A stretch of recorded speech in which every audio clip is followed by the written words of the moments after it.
All right, welcome to The Explainer. Today, we're going to crack open the leadership playbook. We're moving past those simple, old labels to figure out what really, truly makes a leader effective in the world we live in today. So, you've probably been hit with this one, right? Maybe in an interview or some team building thing. Pick a side. But here's the thing. As we're about to find out, that might be the completely wrong question to be asking. Yeah, most of us learn about these classic styles back in business class, don't we? You've got the autocratic leader calling all the shots, the democratic one building consensus. Then there's the super hands-off, laissez-faire type. And of course, the collaborative leader, all about teamwork. Seems pretty straightforward, right? Well, this is where the story gets really interesting. Because, when we look at the leaders we actually celebrate out there in the real world, this simple view, well, it creates a really fascinating paradox. I mean, on one hand, we absolutely admire that visionary autocrat. Think of someone like Steve Jobs, whose singular vision and really demanding style gave us the iPhone. But then, on the other hand, we're all about the modern collaborator, the leader who builds these amazing, empowering, team-first cultures that just let innovation bubble up from everywhere. Okay, so how can they both be right? How do we square that circle? Well, the answer isn't about just picking a style and sticking with it forever. Real leadership, it's not some fixed identity you have. It's more like a toolkit, and the absolute best leaders know exactly which tool to pull out and when. And the very first step? It's all about looking inward. It really all starts with what a leader truly believes about what makes people tick. There's this amazing framework for this, a real classic from the 60s, Douglas McGregor's Theory X and Theory Y. And what it says, essentially, is that how you lead is a direct reflection of what you assume about people, deep down.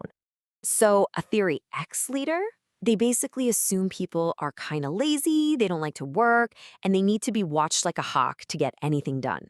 But a Theory Y leader, they believe the exact opposite, that people are naturally motivated, they're creative, and they actually want to do good work if you just give them the chance. And here's the kicker. Your inner script, what you believe, completely drives your outward actions. If you think people need to be controlled, you're going to lead like an autocrat. If you believe they're self-starters, you'll empower them. So yeah, understanding your own bias is a huge first step. But it's only half the story. Right, so knowing yourself is just the starting line. The truly great leaders, they're not one-trick ponies. They are masters at adapting their approach to the person and the problem right in front of them.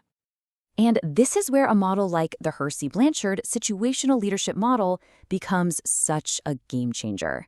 Because it basically says, hey, there's no single best way to lead. The right move depends entirely on the readiness of your team, which is just a combination of their ability and their willingness to tackle the task. Okay, and this slide, this is basically our roadmap. It's so practical.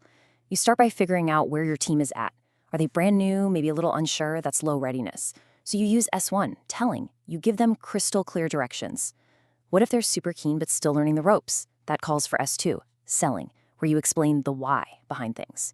For a team that's skilled but maybe a bit hesitant, you use S3, participating, to build confidence and collaborate. And then for your rock stars, the experts, that's when you get to S4, delegating. You just trust them and get out of their way. Now, this might all sound a bit theoretical, but you see it play out everywhere in the real world.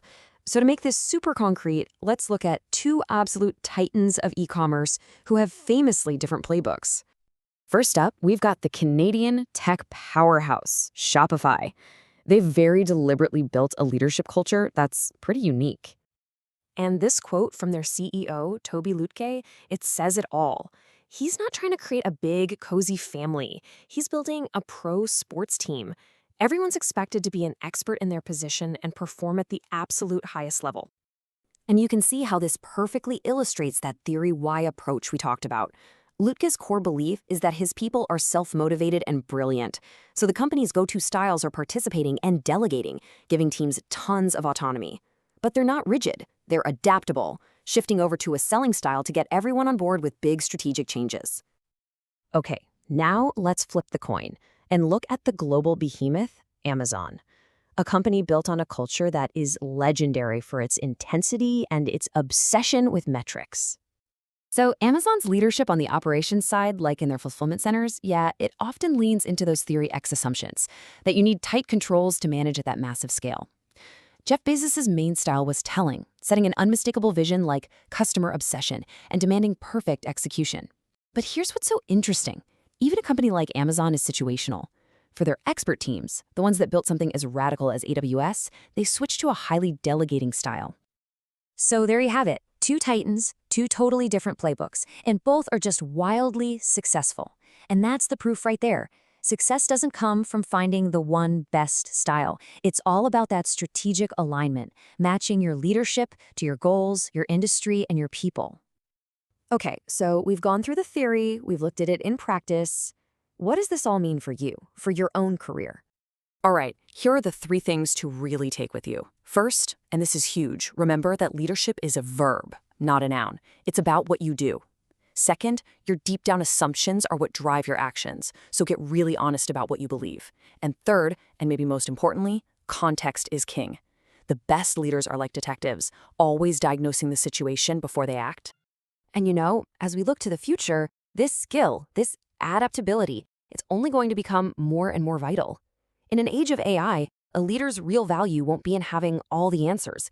It's going to be in asking the right questions and orchestrating all kinds of talent. It really leaves us with a big question to chew on. Are you training to be a commander, or are you learning how to be a conductor?